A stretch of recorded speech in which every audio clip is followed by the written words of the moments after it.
Errol Spence Jr., Terence Bud Crawford. A lot has happened since the last time I made a video about these two. In this particular video, we talk about the hate that Errol receives, Bud Crawford fans, and is this fight going to happen? This is your boy JG. This is a Punch Report. Let's go.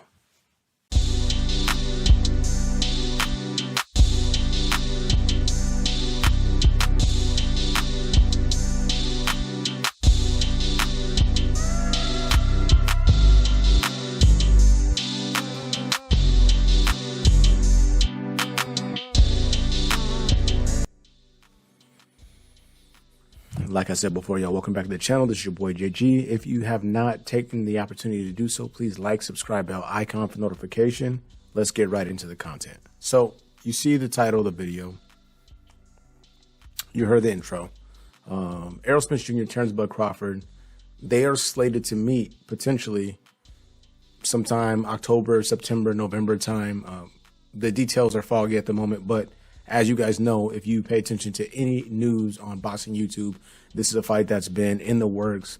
A lot of conversation about, oh, money and so-and-so's ducking or holding this and that up and blah, blah, blah, blah, blah.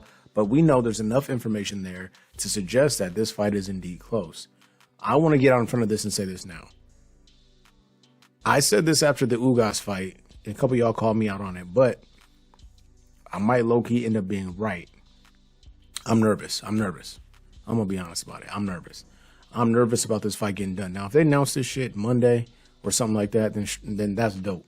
And I'm excited. I've broken this fight down. You guys got to check it out. I actually made a playlist about it. So if you come on my channel, go to the playlist, you'll see, I think there's 4 videos in there. I break this fight down in 3 parts and then a final part, a fourth installment. So you guys can get a full breakdown of my thoughts and feelings about how this fight would play out if it were to happen. I'm still on the fence and saying hoping that it will happen, but with some of the snags and things like that, you know, I'm a touch bit concerned. Anyway, I digress. So let's get into it. So I have a question. If you're watching this video, listening to the sound of my voice, I have a question for you. Whether you're an Errol Spence Jr. fan or a Terence Bud Crawford fan or a fan of boxing in general and you just want to see great fights, what has Errol Spence Jr. done in recent memory as a fighter, as a man, to garner some of the hate that he gets? Now, we know that last weekend, I think Friday, Saturday is when the event took place, International Boxing Hall of Fame happened, and a lot of legends weighed in on the potential bout because it's a big fight. It's a historic bout, undisputed 4-belt era, welterweight championship of the world. Errol Spence has 3 belts. Terence Bud Crawford has 1 belt. They will look to consolidate all those belts to become undisputed. So it's significant. And 147 is indeed a glamour division in the sport of boxing. So I'm actually thinking, I don't know if we've even had in the 4-belt era undisputed at 147. I think this would be the first time. You guys can correct me if I'm wrong in the comment section. But it's a significant bout. That's what we do know.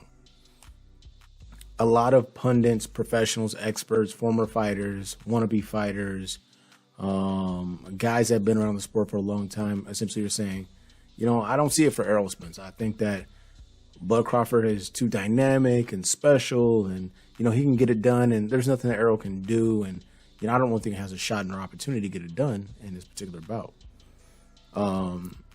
I think it's more than an assessment of Errol Spence or even Terence Bud Crawford of this particular fight.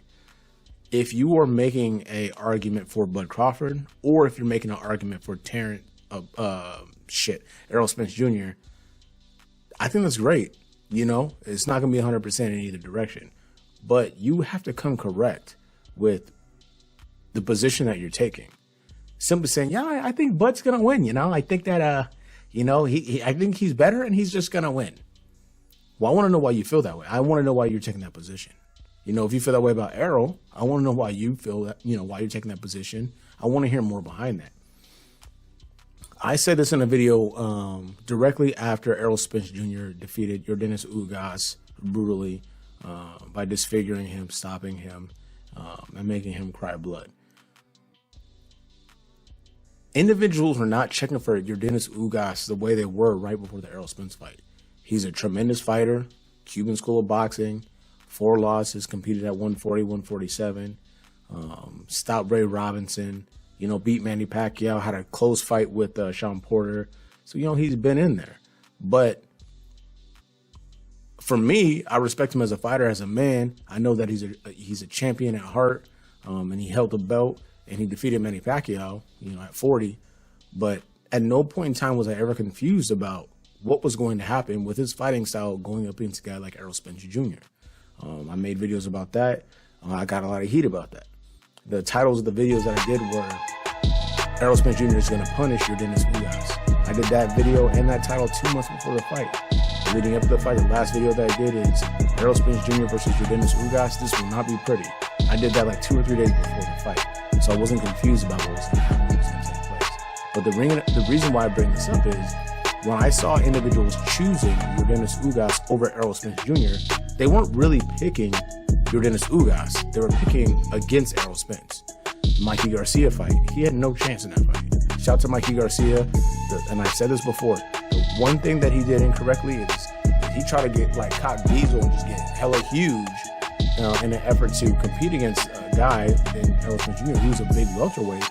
That was not good for the mechanics of his body, his delivery system as an offensive fighter. That did not work out for him. But you saw the legends, the former fighters, these guys, you saw them picking against Errol Spence Jr. and they weren't picking Mikey to win. They were simply picking Errol to lose. I think the Sean Porter fight warranted uncertainty and 50-50ness and this, that, and the other, but I comfortably picked Errol to win that fight. He won that fight. But my larger point is this. More often than not, when it comes to Errol Spence Jr., you're not picking him. You're not picking against him because you think the other guy can win. You're picking against him because you hope that he loses. And amongst our community, the black community, and the boxing community, I'm getting a little confused by this when it comes to Errol Spence Jr. I need answers to these questions, straight like that. So if you have a reason or rationale or an explanation for me, put that shit in the comment section because I want to know what the deal is. I think about a guy like Roy Jones Jr. I don't know how many years ago it was, but he stated that, well, Errol's cool, he's good, but I need to see more. Now we're at the point where we are at now. Post-car accident, post-eye injury, Danny Garcia fight, Yordenis Ugas fight, who you broke up. Now he's been the most consistent he's been from a training perspective that we've seen since before the Sean Porter fight, and he's managing his weight much better.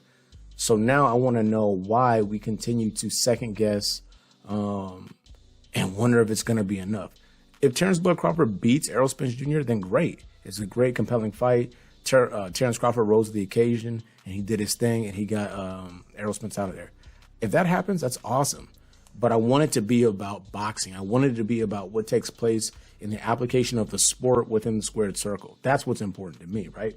From an evaluator, from a fan perspective, from someone who covers the sport, I want it to be about those things. More often than not, we have to hear like, oh, well, I don't know how he is since the car accident when he's beat 2 world champion class fighters and Danny Garcia and Yordenis Ugas post-accident. And he beat him easily and handily. Oh, I don't know about the eye injury. It's almost as if it's not about not knowing or knowing who he is. It's about hoping and wishing that these things have taken a toll on him and have affected him in a way that wouldn't allow him to compete at the highest of levels. But here's what you're doing inadvertently. Now you're creating the excuse. Let's say Terence Crawford goes out there and just walks through Errol Spence Jr., just beats his ass like, many are predicting. Errol has no chance. He's too basic, which is weird. Like, I can't believe this guy has so many great fundamentals. That's terrible. I like to be aesthetically pleased by what I'm watching. Shout out to you. But you build in the excuse. So if Terence Crawford goes out there and destroys Errol Spence Jr., then I can say, well, you know what? Like you mentioned, Errol wasn't really the same since the car accident or the eye injury. So even though Bud won, the victory's diminished because Errol is a shell of himself. I get to make that excuse because you've created that avenue for me. It's not even difficult. So you don't get to have it both ways. If you're going to make this argument where you state, oh, I don't know if Errol can win because of all these things that happened in the past. If he doesn't win, then I get to make the excuse that, Yeah, Bud Crawford won. However, Errol wasn't himself. Instead of acknowledging that Errol has been in a car accident, had the eye injury, he's fought twice since then, had 3 camps. This will be his 4th camp since then. He's looked good. He's trained his ass off. He's stayed in shape. He's kept his weight in check, and he's looking like a world beater. And then Terence Crawford beats that guy. We get to celebrate that victory and the fact that we got that fight. But that's not what we're hearing. We're hearing excuses and weirdo shit. Now, I want to transition. And I'm about to cut this off, but I want to transition. If you were picking Terence Bud Crawford to win, shout out to you. You picking Errol Spence to win, shout out to you. I just need to know why. Either way, I need to know why. I got 2 shorts right now. I got one short that's got like 200,000 views, another one like 97,000 views. And if you go to the comment section, this is why this video is kind of fun. If you go to the comment section, you'll see individuals who are taking sides, which is dope. Oh, you know, I rock with Errol. Errol's gonna knock out Bud. Oh, you know what? Bud's that dude. You know, he's a sharpshooter. He's gonna stop Errol inside of 6. That's what's up. But I need to start hearing why. Break these fights down. I've given you the videos. I've done 4 videos or whatever, and I've provided my perspective on why I feel like the fight will play out in a certain way. I want to hear from you guys. Now, I want to leave you with this. This was interesting. There was an individual hella comments ago. I'm not going to pull it up. And he stated that if Terence Bud Crawford fought Mikey Garcia, he would have stopped him. I said, well, how do you know that? You know, Bud and Spence are 2 different fighters. If Bud Crawford landed the amount of punches that Errol landed, he would have stopped him. Now, if you guys don't know, Errol threw 1,082 punches in that fight against Mikey Garcia. I think he landed in the neighborhood of 700 punches. So you're saying that if Terence had that opportunity, he would have stopped Mike Garcia. What I would say is this. They're 2 different fighters. I think an average punches thrown for Bud Crawford is in the neighborhood of the high 400s. He doesn't have output like Spence does. And it's not about comparing him from that perspective in this particular comment, but drawing these weird parallels about, oh, if he fought so-and-so and blah, blah, blah, then he would have done this, that, and the other. Well, analytically, that doesn't make sense or align. So we have to be careful about how we assess these fighters. What I like to do is this. If I'm breaking down a fight or fighters, what I do is this. The things they do consistently over the course of time against a variety of fighters. So for Bud or for Spence. Then take their common habits they have that they've utilized over the course of a multitude of fights and say, well, how do they stack up against each other? Instead of evaluating from the perspective of like, oh, well, they both fought Sean Porter and Bud stopped Sean Porter and then Errol didn't, but he did drop him and had his eyes looking crazy. Different style of fight, different fighters, different periods of time, different mental condition for a fighter like Sean Porter. He was a different fighter fighting Errol Spence and Terence Crawford. Terence Crawford still didn't think that was a great fight. I think it was an awesome fight. I think one of the best things or biggest takeaways about that fight is that, you know, his corner coming to him late in the fight and say, yo, Porter's up. They say they got you down. Bud, you down on the card. He said, how? I'm down? How? And you see what he did. He went out there. He stepped on the gas. He made the adjustment. He got Sean Porter out of there. But I feel like that Sean Porter is a different Sean Porter than the beast that came and showed up to fight Errol Spence Jr. And Errol Spence Jr., you know, said, yo, I'm going to stand and fight. We not jabbing. We not being cute. We not cutting angles. We just going to punch each other in the face and see what the hell happened. But I digress. This has been my time. This is your boy JG. This is the Punch Report. Like, subscribe, bell icon for notification. I really want to know why Errol Spence kind of gets the hate that he gets. If you guys can weigh in on that, let's have a conversation. I'll be back with some more heat. We out.